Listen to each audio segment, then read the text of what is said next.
My whole life I believed that if you worked hard and raised your children right, you'd earn a peaceful old age. I was wrong. Last week, my son Andre took me to a fancy pub. When he stepped away to take a call, the young bartender leaned in close, his eyes wide with fear. He told me my son wasn't on a call. He told me where Andre really was and who he was meeting. 5 minutes later, I was climbing out of a bathroom window, my old bones screaming in protest. What I saw in that dark alley broke my heart. And then it filled me with a cold, hard resolve. Before I tell you what happened next, please tell me in the comments where you're listening to my story from. And hit that like and subscribe button if you believe a person's dignity is worth fighting for, no matter their age. My visit started 2 days earlier when I first stepped into my son's kitchen. It was the cleanest place I'd ever seen. And I don't mean that in a good way. It was sterile. Everything was either stark white or cold gray from the marble countertops that looked like they had never seen a crumb to the silent stainless steel refrigerator that stood like a tombstone. There wasn't a single family photo on its surface, not one colorful magnet from a vacation. It felt more like a showroom in a magazine than a place where people actually lived, where they cooked meals that smelled like home. I sat on a tall, uncomfortable stool, feeling like my old work boots were a stain on the polished floor. My daughter-in-law, Brooke, was arranging a salad on a plate. It looked like a piece of modern art. A few green leaves, a few slices of avocado, a sprinkle of some kind of seeds. She wasn't preparing to eat it. She was taking pictures of it with her phone, turning the plate this way and that to catch the perfect light. "You have to capture the authenticity of the moment," she said to the air, her eyes glued to the screen. "People online crave what's real." I wondered what was real about a $20 salad nobody was going to eat. I looked down at my own hands, at the calluses and scars from 50 years of working with wood and steel. That was real. Andre walked in, then holding 2 glasses of wine. He set one down in front of me. "Try this, Dad. It's a French red," he said.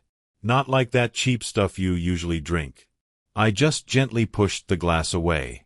My wife Annette never liked alcohol in the house after her father's troubles. Andre knew that. Maybe he forgot. Or maybe he just didn't care anymore. "So, Dad, tell Brooke one of your old stories.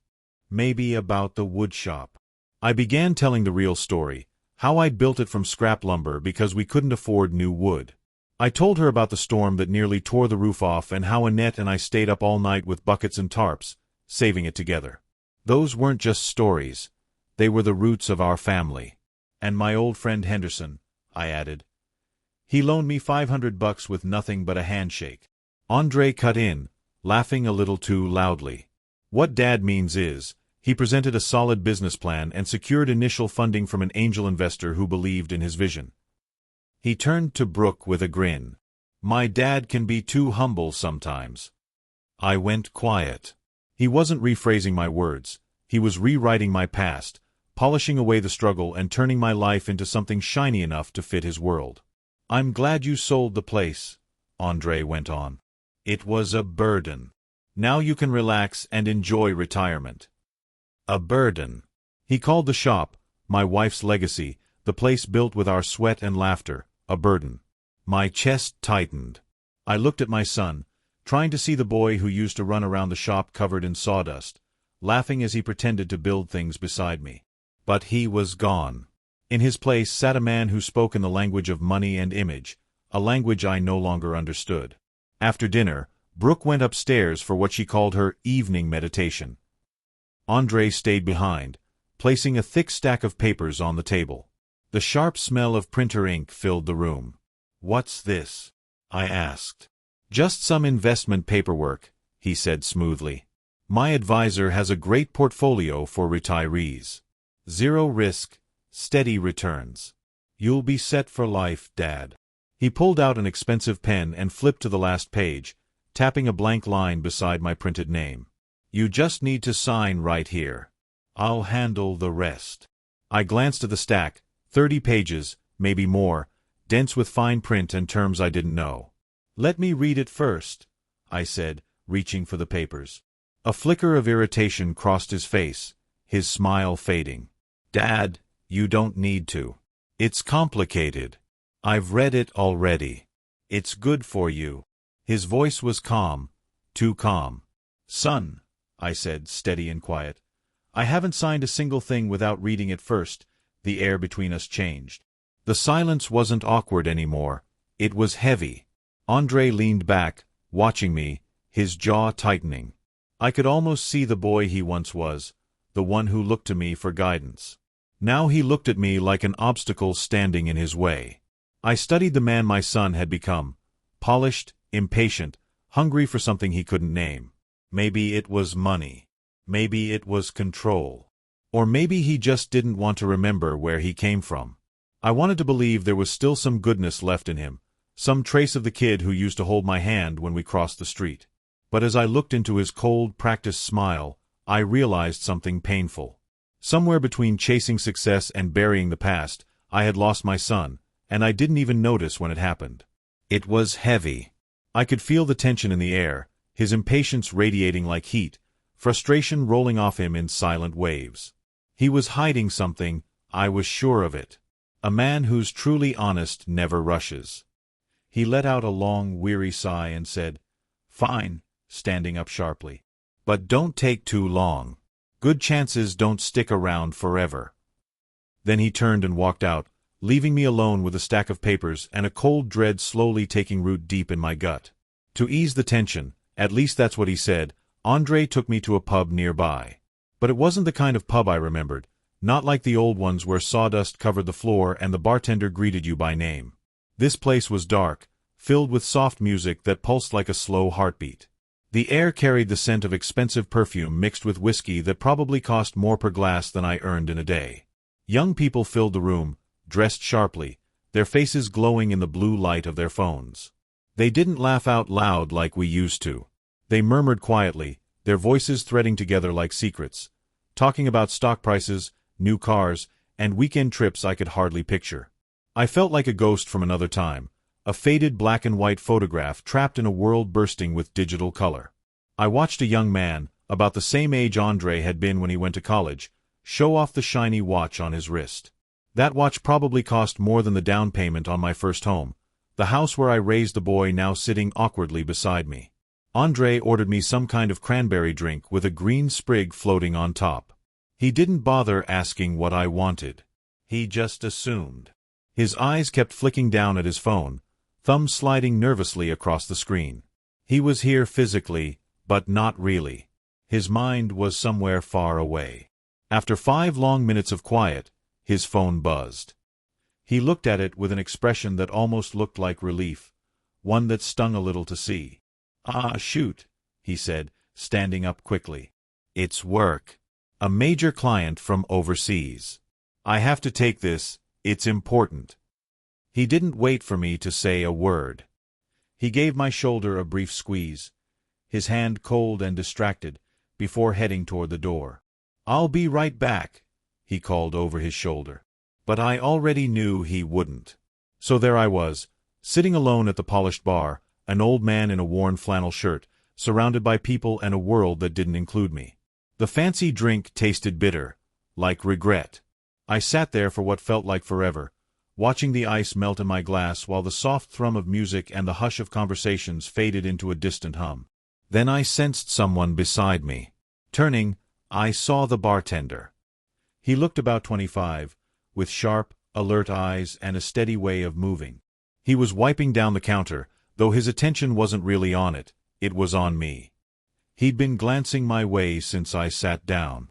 "Excuse me, sir," he said softly, respectful but firm. "I don't mean to bother you, but are you Mr. Holloway?" "Isaiah Holloway." The question startled me. Nobody around here knew my name. To most, I was just Andre's aging father, another leftover from a life he'd moved on from.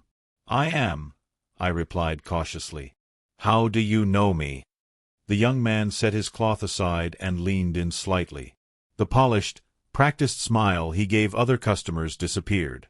What replaced it was real, warm and sincere. "My name's Leo," he said quietly. "My mom, her name's Maria. She worked at the laundromat on 8th Street years ago. You and your wife, Mrs. Annette Holloway, used to come in every Saturday. Hearing Annette's name in that cold, glittering room hit me like sunlight breaking through clouds. It had been 2 years since she passed, but the ache still cut deep, sharp as glass. I remembered Maria, a quiet, hard-working woman who never complained no matter how long her days were.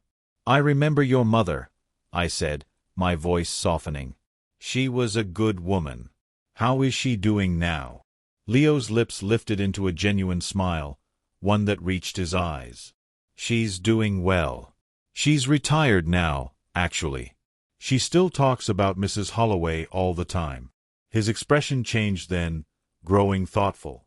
"I was just a kid, but I remember one winter when I got really sick, pneumonia. My mom couldn't afford the medicine, and she was terrified she'd lose her job if she stayed home. Somehow your wife found out. She came to our apartment one afternoon with groceries and the medicine from the pharmacy. She told my mom not to worry about work that week. She just helped. She never asked for anything, never mentioned it to anyone." He looked down for a moment, then met my eyes again.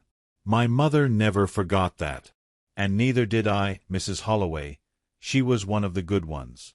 Hearing him speak about Annette that way, so honestly, with such gratitude, was like a cool drink after a long, dry journey. It brought back a piece of the world I thought had disappeared with her. A world where kindness wasn't about favors or profit, where people simply looked out for one another. It was the world Annette and I had built together. For the first time all day, I didn't feel invisible. I didn't feel like a ghost haunting a modern world.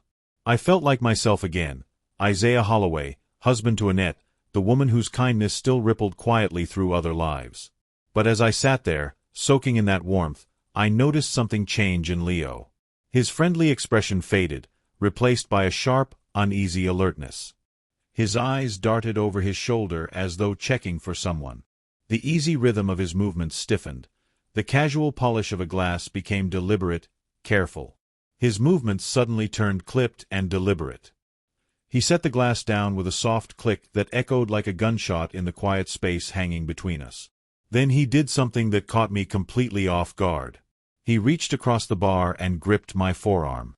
The hold wasn't painful, but it was firm, enough to command my full attention. "Listen to me, Mr. Holloway," he whispered, his voice so low I had to lean in close to catch it over the music. "You have to listen carefully." All I could do was nod, my pulse starting to race. "Your son, Andre," Leo said quickly, his words tumbling out. "He's not on a business call. He's not talking to a client." The words hung in the air like fog. I started to ask what he meant, but he tightened his grip, silencing me. "He's in the alley," Leo went on, his eyes darting toward a door labeled staff only. "He's with a man in a suit, one of those types who look like they break things for a living. I've seen them before. This is the 3rd time this month." My thoughts scrambled to catch up. An alley. A man in a suit. None of it made sense. But then Leo delivered the blow that broke everything open. "They're not talking about investments, Mr. Holloway," he said, voice trembling. "I overheard them last week. They were loud. They're talking about your house. About selling your house. And your son." His voice faltered, fear thick in it. The world shifted beneath me. The warmth of Annette's memory evaporated, replaced by an icy dread that settled deep in my bones.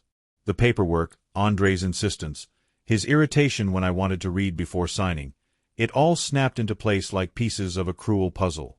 My son wasn't trying to help me. He was trying to take from me. The low murmur of the pub disappeared, drowned out by the pounding of my own heart. I looked at Leo, and he saw the realization in my eyes. He gave my arm one final squeeze before releasing me, picking up his cloth again and moving down the counter as if nothing had happened. But everything had happened. Everything had changed. My thoughts were spinning, but my body seemed to know what to do. I couldn't walk back out there. Andre would see the truth in my face, the betrayal like an open wound. I stood, left the untouched drink on the bar, and walked toward the restrooms with steady steps. I didn't stumble. I didn't hesitate. I didn't look back. Inside, the restroom was small and mercifully empty. One stall, one sink, and a narrow frosted window high on the back wall. It was meant for ventilation, not escape, but tonight it was my only chance. My heart thundered in my chest, but my mind was oddly calm. The old man who had entered this pub was gone. A different man had taken his place, one driven by cold, burning fury. I dragged the heavy trash can beneath the window. It smelled sour, but I didn't care. I climbed on top, my knees howling in protest. The latch was jammed with rust and layers of paint. For a moment, I thought it wouldn't budge. I leaned in, scraping my knuckles as I forced it open. Finally, it gave with a screech. Cold night air rushed against my face. I pulled myself up, my muscles straining, my joints groaning. Every movement hurt, but the fire in my chest burned hotter than the pain. For a few seconds, I was stuck halfway through the window, a ridiculous sight for any passerby. Then I shoved forward, tumbling out and landing hard on the damp pavement below. I lay there, dazed, my bones rattled from the fall. Then instinct kicked in. I scrambled to my feet. I had to know. I had to see it for myself. The next morning, I was the first one awake, though I stayed in bed. When André knocked on my door, I waited a moment before answering. When I did, I made my voice sound thin, frail. "I'm not feeling too well, son," I said with a weak cough. "Think I'll just rest today. These old bones are telling me to slow down." Through the door, I heard him pause. I could almost feel the gears turning in his mind. Then his voice came back, layered with a concern so fake it almost made me laugh. "Oh, of course, Dad. You just stay in bed. Brooke and I will bring you some breakfast." I didn't want their breakfast. I didn't want their kindness. What I wanted was for them to leave the house so I could think. An hour later, Brooke came in carrying a tray. On it sat a small bowl of oatmeal and a glass of orange juice. "We're so worried about you, Ike," she said in a voice dripping with practiced sweetness. "It's important to listen to your body at your age." At my age. The words were meant to sound caring, but I heard the truth beneath them, a dismissal. A gentle reminder that I was fragile, slow, perhaps even slipping into senility. I played along. I took a few spoonfuls of the oatmeal and told her it was wonderful, though it tasted like paste. André appeared in the doorway then, already dressed in a suit that probably cost $1,000. "Just take it easy today, Dad," he said smoothly. "Don't you worry about anything, especially not those papers. I told you I'll handle everything." He smiled, but there was calculation behind his eyes. He was studying me, measuring my every reaction. Every word now carried a second meaning. Take it easy meant don't start asking questions. Don't worry meant don't think too much. And I smiled back, pretending not to see the truth I now knew. "And I'll handle everything." The way he said it wasn't reassurance, it was a warning. I nodded slowly, staring down at my bowl. "Thank you, son," I murmured. "I'm lucky to have you watching out for me."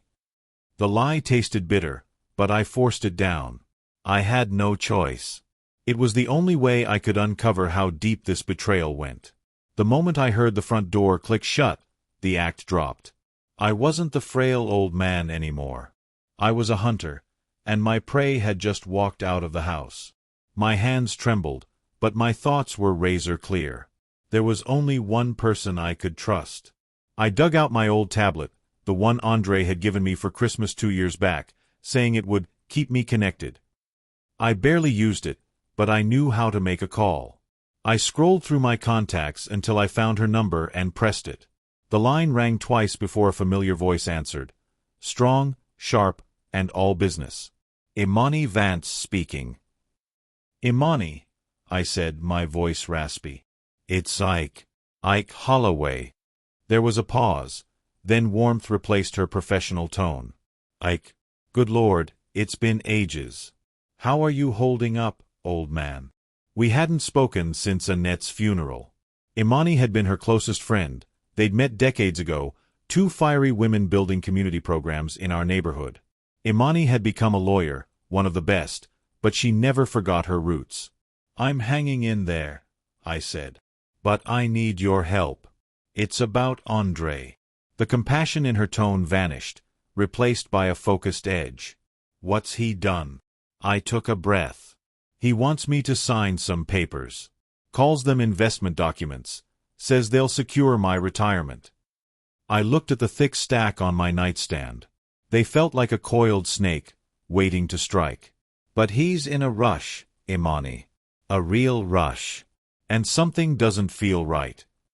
I didn't mention the pub, the alley, or Leo. Not yet. I needed evidence first. She was silent for a moment. I could almost hear her mind turning. She knew me well. I wasn't the type to panic over nothing. All right, Ike, she said finally, her voice firm. Don't sign a single thing. Not a letter, not even a sticky note. Do you hear me? Can you get those papers to me? How? I asked. I can't exactly walk out and mail them. Does that son of yours still have you using that tablet I made you buy? She asked. Yes, I said. Good. The camera on it's better than you think. I'm texting you my private email. Take clear photos of every single page. All of them, Ike. Make sure they're flat, corners visible, and the lighting's good. Then send them straight to me. Think you can do that? It sounded like a lot, but the confidence in her voice steadied me. Finally, something I could do, something real. I can do that, I said. Good man, she replied. Get them to me fast. I'll clear my day. And Ike. Yes. Be careful. If your gut's warning you, trust it. It hasn't failed you ever. When the call ended, her message arrived seconds later with the email address. I picked up the stack of papers. My fingers trembled, but my focus didn't waver. One by one, I laid each sheet flat across the bedspread, using the lamp for extra light, and took a photo. The whole time, I felt like a spy in my own son's home. The thought stung deep, but I kept going. This wasn't just about me. It was about protecting the life Annette and I built, the legacy we wanted to leave behind. When I sent the last image, silence filled the room again, but this time it felt different. Not awkward, but heavy, like the air before a storm. Waiting for Imani to reply was torture. I couldn't just sit there staring at the walls. I had to move. I slipped downstairs to the kitchen for a glass of water. My socked feet made no sound on the cold, polished floor. I opened a drawer, searching for an ordinary glass, not one of the fragile goblets they used for wine. It was a junk drawer, the kind every house has, but theirs was unervingly tidy. Batteries in neat rows, rubber bands looped, old menus stacked precisely. And under all of that, a bundle of envelopes tied together with a thick rubber band. I hesitated for a second, then picked them up. They weren't junk mail. Each one carried a logo, credit card companies, car dealerships, private lenders I didn't recognize. I slid the top envelope free. The words were stamped in angry red. Final notice. My stomach dropped. I pulled out another. Past due. Then another. Immediate payment required. A chill spread through me as I flipped through them. It wasn't just a pile of bills. It was a record of desperation, of a life built on borrowed money and false pride. This perfect house wasn't a home. It was a stage. And every shiny thing inside it was part of the illusion. I placed the letters back exactly as I'd found them and shut the drawer quietly. My eyes moved across the spotless living room, but I saw it all differently now. There was a large, colorful painting on the wall, bold and bright.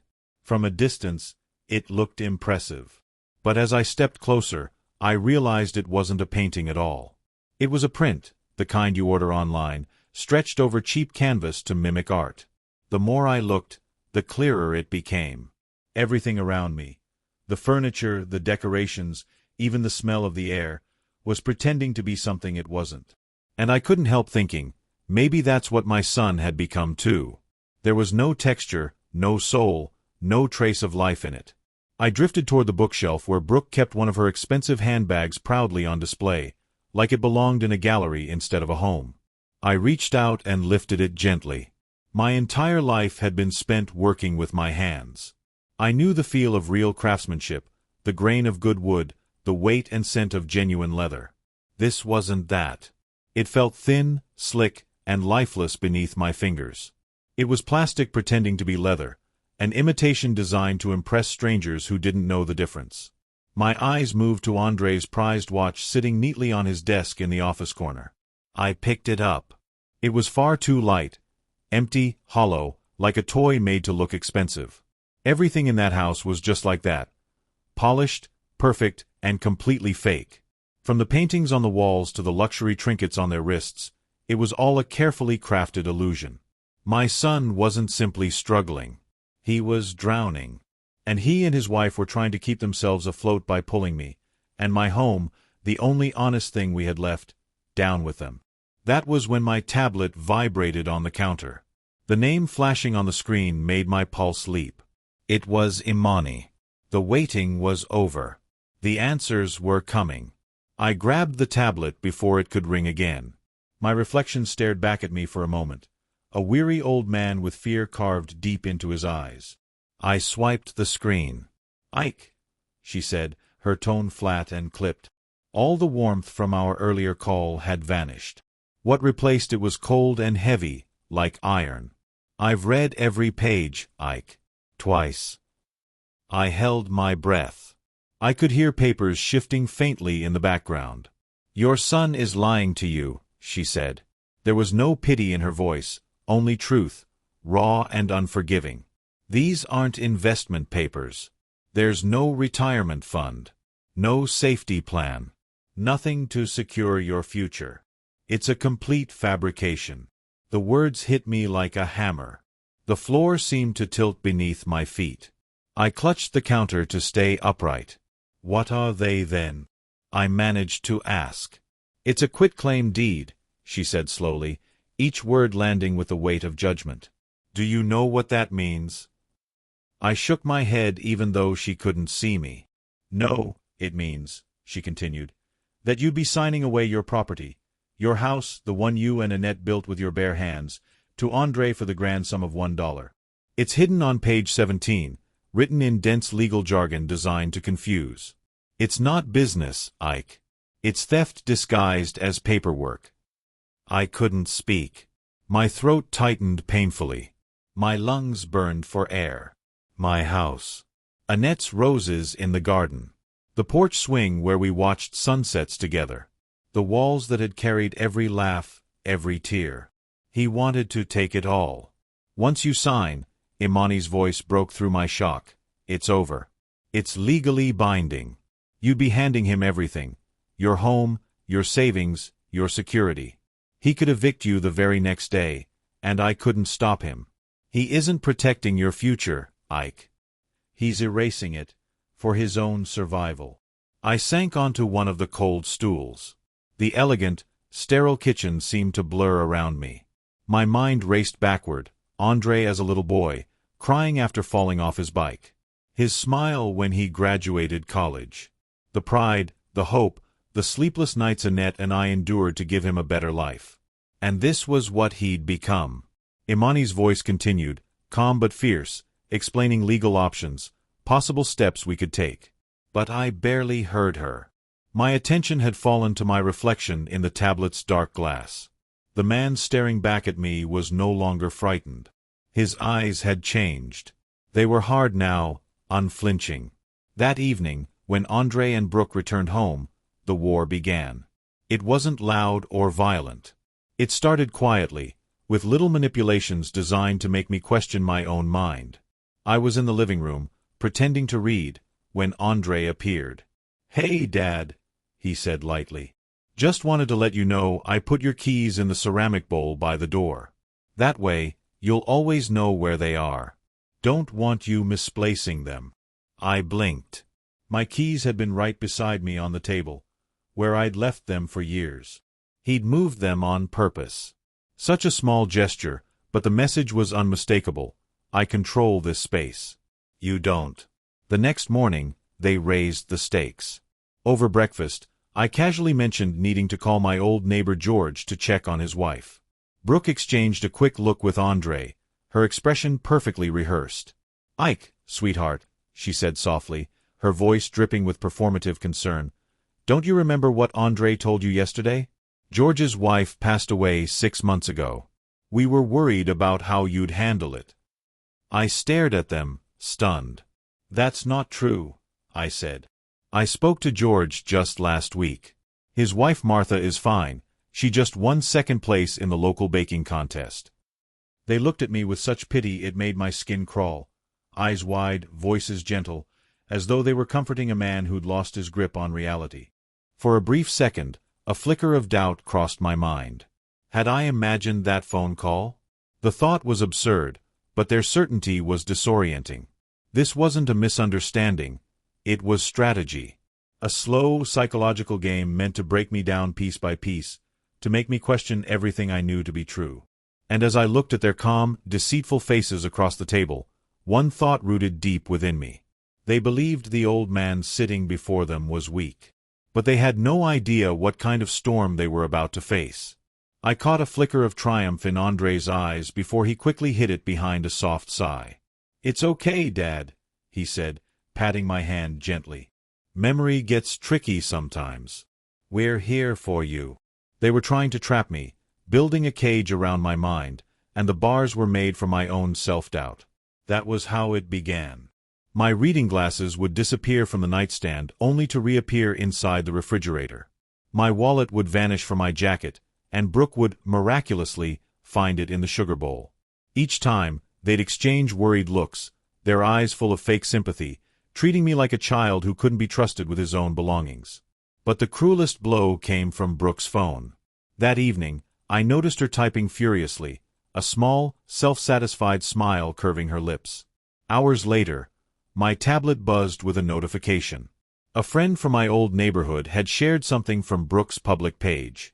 It was a photo of me, taken that very morning, when I wasn't aware. I was sitting by the window, the light hitting me in just the wrong way, making me look tired, small, lost. The caption beneath it was venom wrapped in sweetness. "It's one of the hardest journeys a family can take," she wrote. "Caring for a parent who is slowly fading away. Some days are better than others, but we cherish every lucid moment, every memory he still holds on to. It's heartbreaking to watch the man who was once so strong become confused by the simplest things. But we face it together, with love and patience. So grateful for my amazing husband, my rock, through this difficult time." Then came the hashtags. Hashtag eldercare, hashtag family journey, hashtag dementia awareness, hashtag love my pops, hashtag staying strong. She was painting a picture meant to make the world believe that Isaiah Holloway was slipping into dementia. I stared at the post, and a cold, precise fury filled me. It wasn't sadness anymore. It was fire, pure and white-hot. They weren't just trying to steal my home. They wanted to steal me, my name, my mind, my dignity.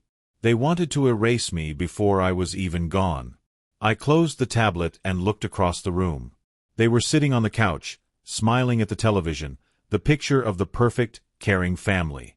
I let my face go slack, my eyes distant, my expression vaguely confused. If they wanted a fragile old man, then that's what I'd give them. I would become their illusion. I would play their game, and I would win it. The next morning, I leaned fully into the part. I came downstairs and asked, "Brooke, what day is it today?" "It's Wednesday, Ike," she said patiently, smiling like a nurse humoring a patient. I nodded, poured myself some coffee, and sat down. 5 minutes later, I looked up. "Andre, son," I said, pretending to frown. "What day is it today?" They exchanged a look of mutual victory, like scientists confirming an experiment. "It's Wednesday, Dad," Andre said gently. "Just like Brooke told you." I nodded slowly. "Right. Of course." Then I dropped my gaze, faking confusion. Inside, I was a loaded spring. Every condescending tone, every pitying glance, they were fuel. A forgetful man is invisible. Harmless. Someone you speak freely around because you believe he won't remember. And so, I became invisible. I started mumbling to myself as I moved about. I would stop in the middle of a room, staring blankly as if I'd forgotten why I was there. One afternoon, I struggled for nearly 20 minutes to figure out their complicated TV remote, pressing random buttons until the screen blinked through garish colors. Andre finally sighed, took it from my hand, and switched on a nature program. "There you go, Dad," he said softly. "Nice and simple." As I sat there pretending to be mesmerized by migrating birds, I was really listening. I listened to their whispered calls about loan payments and interest rates. I heard Brooke complaining about how expensive their upcoming Aspen trip would be. And I listened to Andre on the phone with that same man from the alley. "Just a few more days," he said. "My father, he's not all there. It's just a matter of timing." My blood ran cold. They were getting reckless. Confidence made them sloppy. They saw only a frail, harmless old man, but they had no idea who was really sitting there, watching. I shuffled when I walked. I stared at the stain like it was a mystery. I left lights on, misplaced shoes, forgot names. To them, I was background noise. A ghost. A piece of furniture they occasionally had to step around. But while they saw weakness, I was quietly gathering strength. Every careless word, every secret conversation, they were all notes in the symphony I was composing. They thought they were scripting my decline, but they were unknowingly writing their downfall.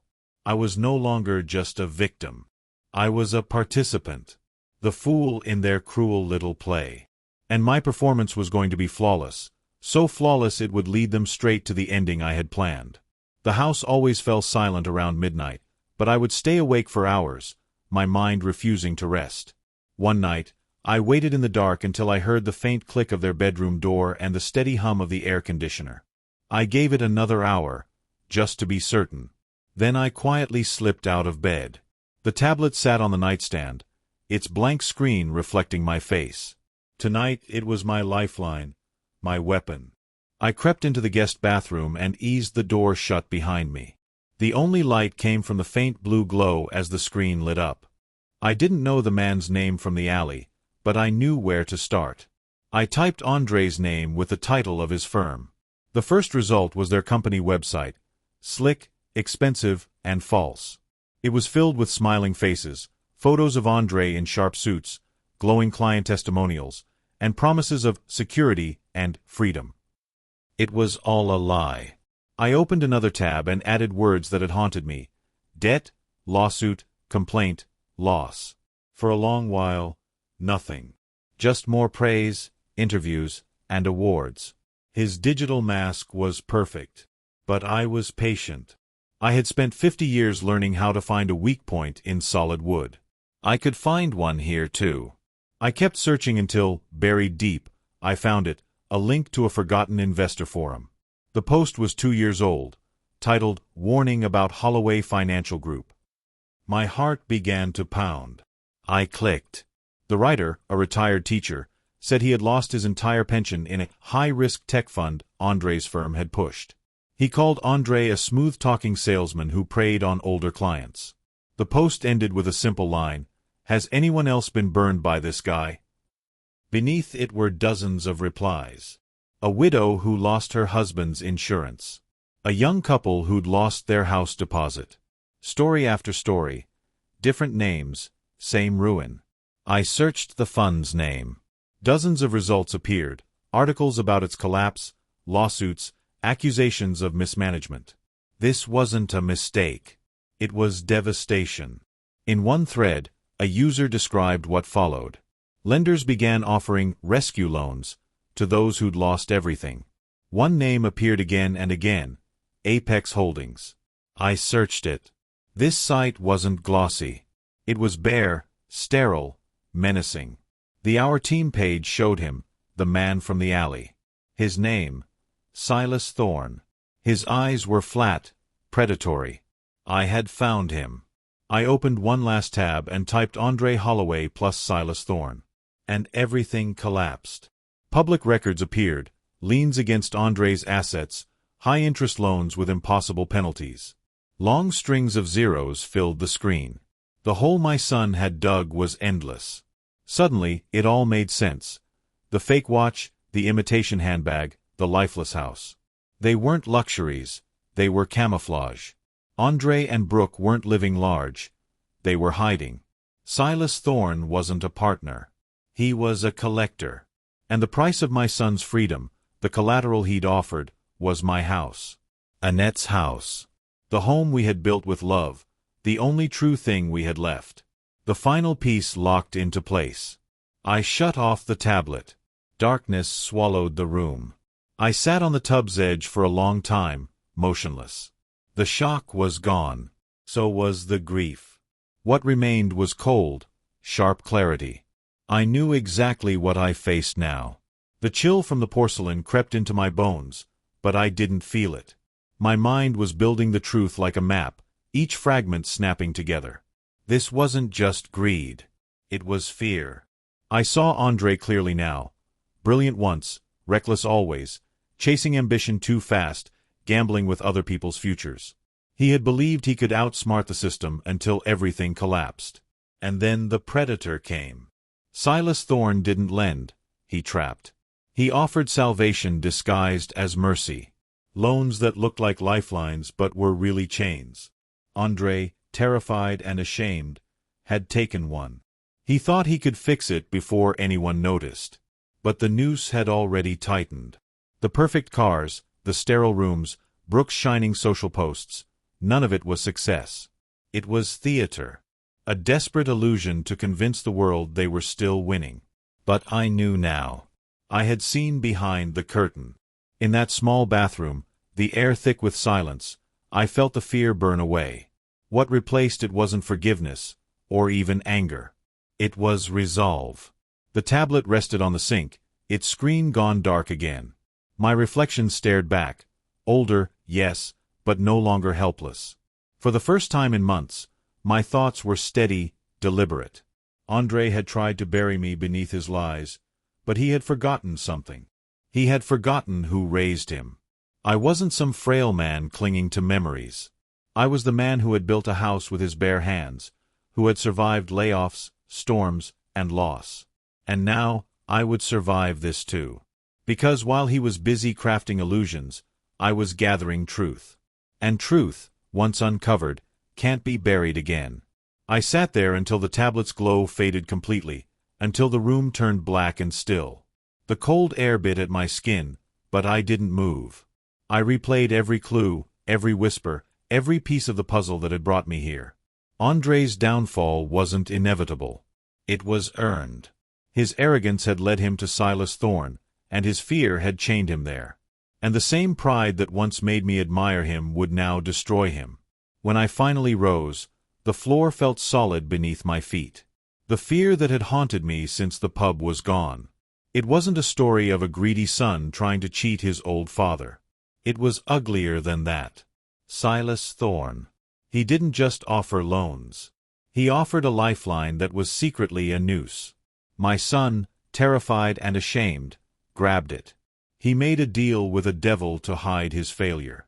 The fancy car, the sterile White House, Brooke's online fantasy life. It was all a desperate performance.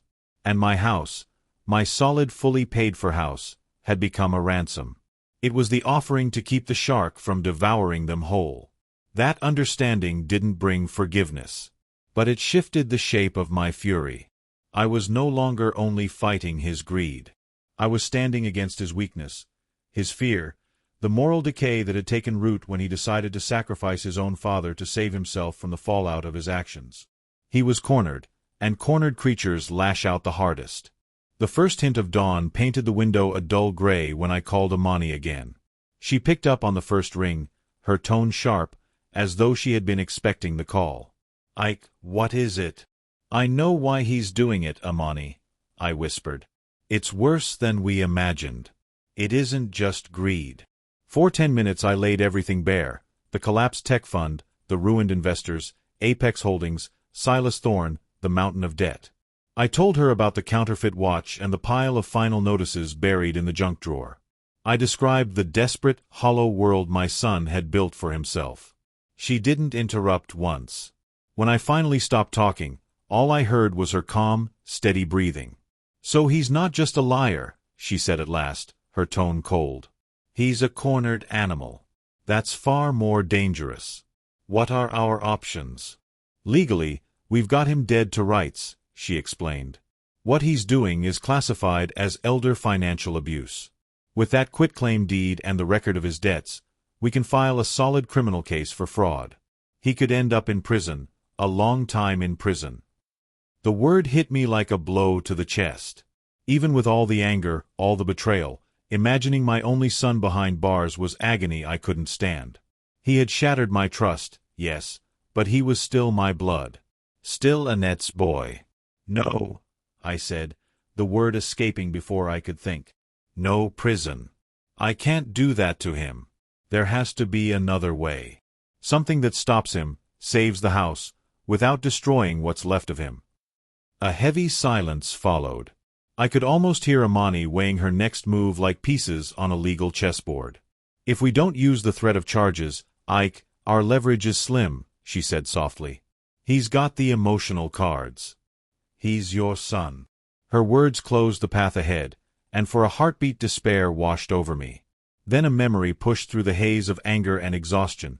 Annette, during her final week, sitting on our porch. She'd been fragile then, but her eyes still held that clear light.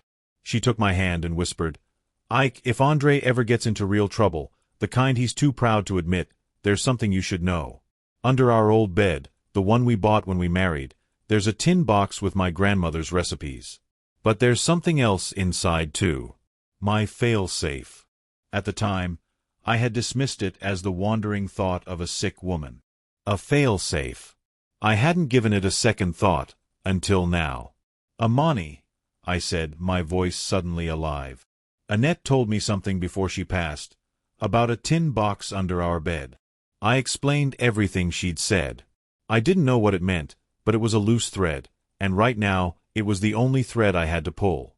That afternoon, I put my plan into motion.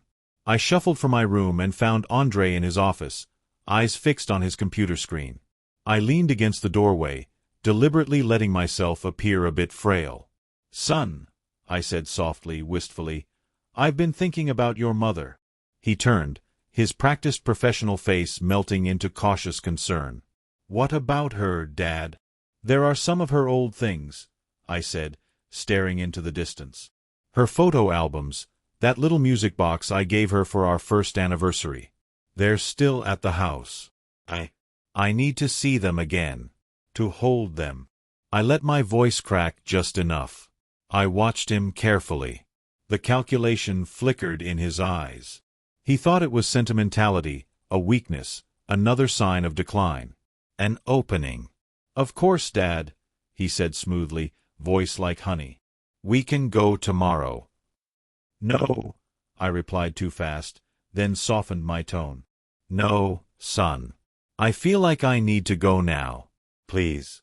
It just feels important." He agreed, just as I knew he would. In his mind, a nostalgic old man wandering through memories only made his task easier. A pliable father, ready to sign whatever papers he needed.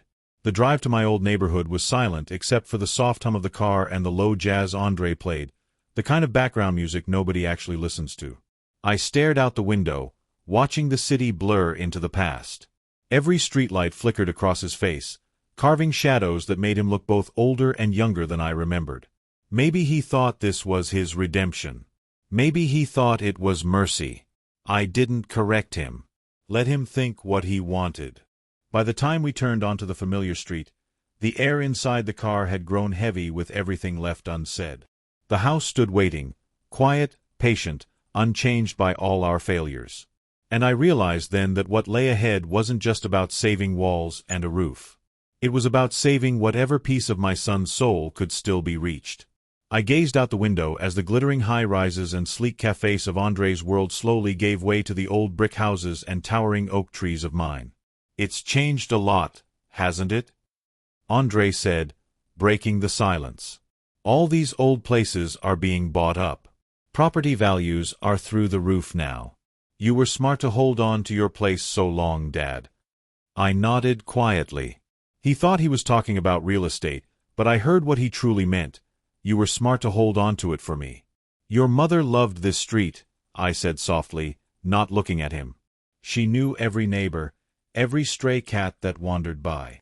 She was a great woman, André replied automatically. The words sounded hollow, practiced. She always wanted the best for us. Yes, she did, I said, finally turning to look at him. She was always thinking ahead, always making sure the family was protected. He smiled, not hearing the warning buried in my tone.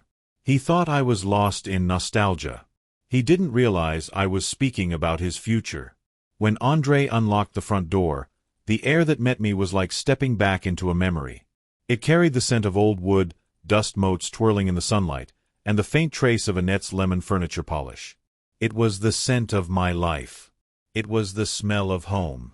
After the cold, sterile silence of André's house, this quiet felt warm, alive, full of ghosts I wanted to meet again. Every creak of the floorboards greeted me like an old friend. I saw the scratch on the wall where 7-year-old André had crashed his toy truck. I saw the worn patch on the armchair where Annette used to sit and read. This wasn't just a building. It was a living diary of love and loss, a home that had recorded our whole story. André followed me in, his attention glued to his phone, his movements impatient. He didn't see what I saw. To him, this was just an asset. To me, it was sacred ground. I walked straight to our bedroom. It was exactly as we had left it. The old quilt Annette's grandmother had sewn decades ago was still folded neatly across the bed. That same bed, the first piece of furniture we ever bought together, stood sturdy and unpretentious. It had held us through sickness and health, through fights and forgiveness, for nearly 50 years. Without hesitation, I lowered myself to my knees, ignoring the sharp protest of aging joints. The space beneath the bed was dim and dusty. I reached into the shadows, my fingers searching until they brushed against cold metal. There it was, the old tin box. Simple, faded, painted with little red roses. Annette used to keep her grandmother's recipe cards in it. As I pulled it out, my heart hammered in my chest. The box felt heavier than I remembered. This wasn't just nostalgia, it was a message from the past. Annette's last move in a game she knew we might someday be forced to play. Her fail-safe. I sat cross-legged on the floor as dust floated through the shafts of light around me. My hands trembled slightly as I lifted the rusty latch. A faint scent rose, a blend of old paper, herbs, and cinnamon. It was her. On top were the familiar recipe cards, hundreds of them, written in her grandmother's looping script that had faded with time. I thumbed through them gently. Gingerbread, one read, with a tiny smudge of flour still pressed into the corner. For a moment, grief hit me so sharply it stole my breath. This was Annette, her handwriting, her touch, her warmth. I set the stack of cards aside carefully. Beneath them, something caught my eye. It didn't belong. A thick manila folder. Crisp. Official. The contrast between it and the fragile recipe cards was startling. There was no label. My pulse quickened. I opened it. The first page was a dense wall of legal text. My eyes blurred for a second before the important words began to jump out. The Annette Holloway Heritage Trust. And below that, one word, irrevocable. My heart thudded. I flipped the page, scanning until I found the line that froze me where I sat. The property located at 14 Elm Street. My house. Every detail was there, signed by Annette, notarized, and dated 5 years ago, just after her diagnosis. I read the next paragraph 3 times to be sure I wasn't imagining it. Upon my passing, the property shall not be inherited by our son. It is to be transferred in its entirety to a registered community land trust for the purpose of developing affordable housing for local families. I leaned back, my breath unsteady, the papers trembling in my hands. Then slowly, a smile spread across my face, not of joy, but of awe. Annette. My quiet, gentle Annette. She had seen it all before I did. She had sensed the weakness that might take root in our son and had prepared for it. She had built an ark to weather the storm she feared might come. This wasn't distrust, it was love. Fierce, protective, unshakable love. My son had been scheming to sell a property he could never truly own. He was trying to steal something that no longer belonged to him.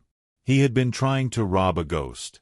And here I was, holding his undoing in my hands, Annette's final brilliant act of foresight. Her checkmate. I gathered the papers carefully, slid them back into the folder, and returned everything to the box. I sat there for a long time, surrounded by dust and sunlight, feeling her presence in every breath of the room.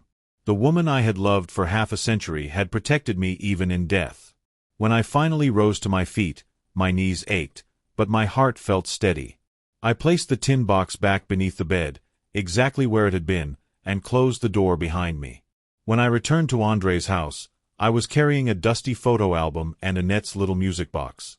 To him, they were just sentimental keepsakes. To me, they were trophies, symbols of victory from a battle he didn't even realize he had already lost. I set them down on the table, props from the performance I'd been staging for weeks. André and Brooke watched me closely, their faces a strange mix of pity and impatience. They believed the trip had softened me, that nostalgia had dulled whatever fight was left inside. They thought I was finally surrendering. What they didn't realize was that I hadn't returned from a sentimental journey. I had come back armed for war. Dinner was quiet. I ate slowly, deliberately. I even complimented Brooke on her cooking, another one of her bland, soulless dishes that somehow managed to taste like nothing at all. My calm unsettled them more than my confusion ever had. They kept exchanging glances across the table, trying to decode the change in me. They likely assumed I had reached acceptance, content to fade into the background as the helpless old man who needed to be taken care of. When the plates were cleared, I folded my hands on the table and looked at my son. "I've been thinking," I said evenly. "You're right, son. It's time I stopped worrying about all this. I'm ready to sign the papers." A visible wave of relief washed over André's face. The look was almost comical. He shot a triumphant glance at Brooke, his lips twitching with barely restrained victory. The finish line was in sight. "That's wonderful, Dad," he said warmly, his voice dripping with false sincerity. "I'm glad you understand that we're only trying to help." "I do," I replied, meeting his gaze steadily. "But I have two conditions." His smile faltered ever so slightly. "Conditions?" "I'm an old man, André," I said with a small shrug. "I still like to do things the old-fashioned way. I want my lawyer present when I sign, just to make sure everything's in order. Every I dotted, every T crossed. A formality, you understand." Relief returned to his face almost instantly. Of course it did. A senile old man asking for a lawyer. How harmless, how perfectly in character. "Of course, Dad," he said magnanimously. "Whatever makes you comfortable." "And the second thing," I added, leaning back slightly, "this partner of yours, the man who put this wonderful investment together for me, I'd like to meet him. I want to thank him personally for helping our family. I want to shake his hand." André's grin widened. To him, my request was proof that his plan had succeeded. Not only was his gullible father ready to sign, he was eager to thank the man robbing him blind.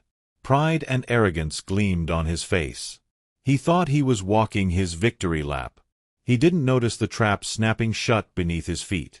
"Absolutely, Dad," he said confidently. "I'll set up a meeting at his office tomorrow." "That's a great idea." He stood up, looking proud and self-satisfied, the perfect picture of a devoted son. He had no idea that he'd just agreed to personally escort his own downfall. The office of Silas Thorne was exactly what I'd imagined. It sat atop a glittering glass tower overlooking the city like a throne. Inside, everything gleamed, polished wood, steel, glass, but nothing was personal. No photos, no warmth, no clutter. Just the sterile luxury of a man who measured power in intimidation. We arrived first. André strode in with that false confidence that comes from ignorance. A wide smile stretched across his face, and Brooke followed beside him in a sharp white suit, radiating smug triumph. They looked like a couple about to cut the ribbon on their new empire. I trailed behind them, leaning a little on my cane, playing my part to perfection. My eyes drifted around the imposing office, wide and slightly dazed, the picture of harmless confusion. Silas Thorne entered moments later. He looked exactly as I remembered from that dark alley, tall, tailored, and predatory. His eyes didn't simply look at you, they dissected you. He moved with a calm confidence, a man accustomed to other people's fear. "Mr. Holloway," he said smoothly, shaking Andre's hand first. "Always a pleasure. And this must be the man of the hour." His smile was practiced, slick and hollow. Andre chuckled. "Dad, this is Mr. Thorne. He's the man helping us secure your future." I gave a small nod, keeping my voice quiet. "Is that so?" Thorne smiled wider, but his eyes didn't. Then the door opened again, and Amani walked in. The atmosphere changed instantly. She wasn't smiling. She carried her worn leather briefcase in one hand, her posture steady and sure. Dressed in a simple dark suit, she radiated authority so strong it cut through the expensive air of the room. She didn't greet Thorne with pleasantries. She gave a single curt nod to him and Andre, then came to stand beside my chair. The two sides were assembled. On one side of the vast desk sat Andre and Brooke, brimming with arrogance and greed. On the other sat Amani and me, armed with nothing but the truth. The air thickened with tension, a storm building just before the first strike of lightning. Silas Thorne sank into his enormous leather chair and steepled his fingers, surveying the room like a king addressing his subjects. "Well then," he said, his voice smooth as oil. "Shall we get to the business at hand?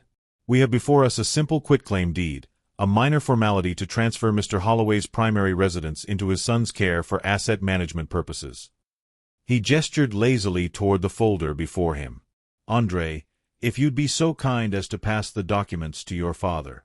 Andre eagerly reached for the papers Thorne was sliding across the desk.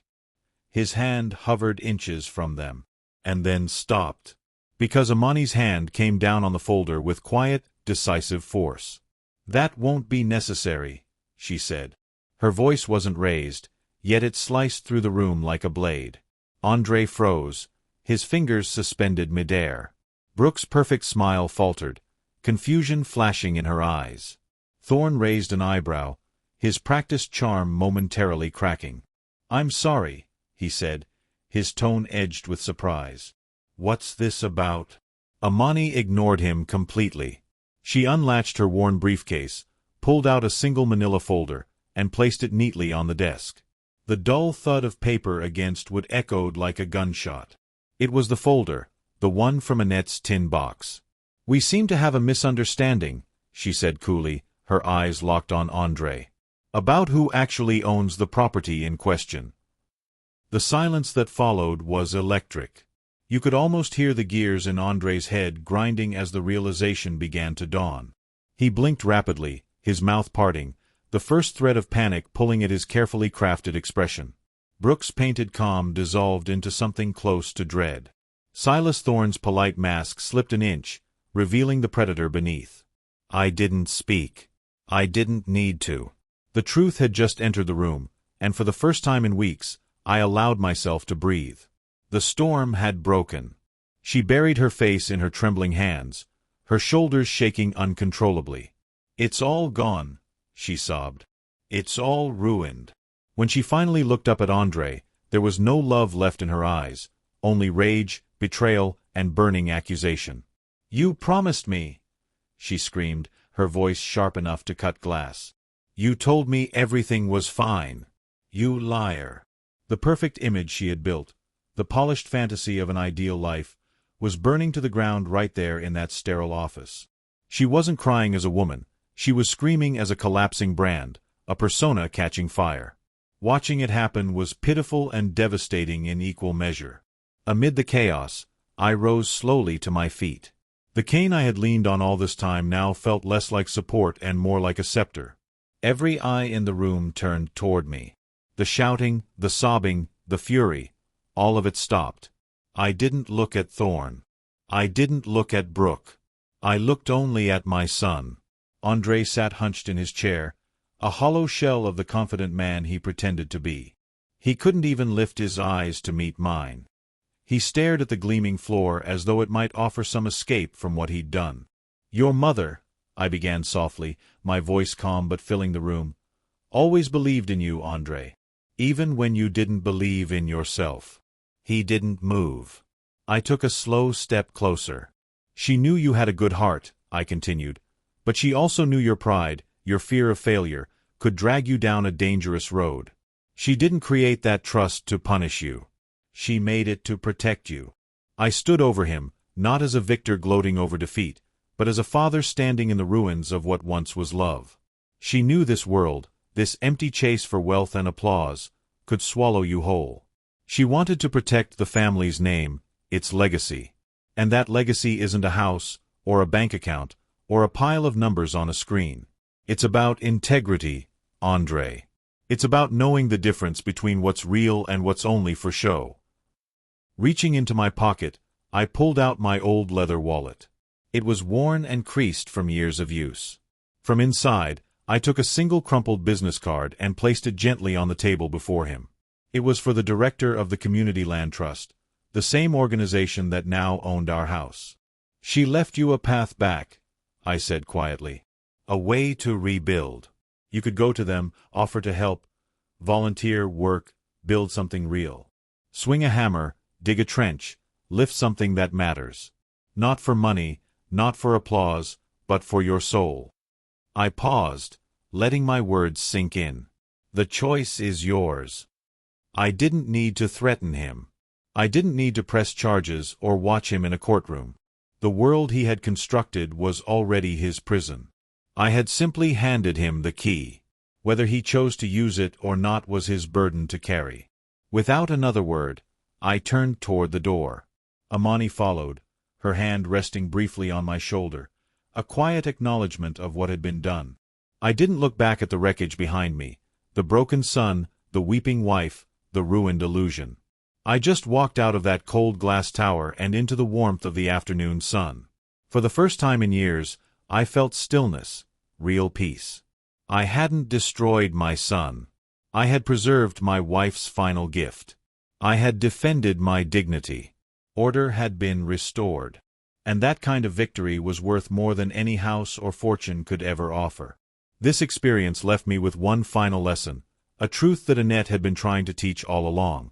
A family's legacy isn't found in property deeds or bank statements. It's in the values you protect, the principles you pass on, and the courage to defend what's right when it would be easier to stay silent.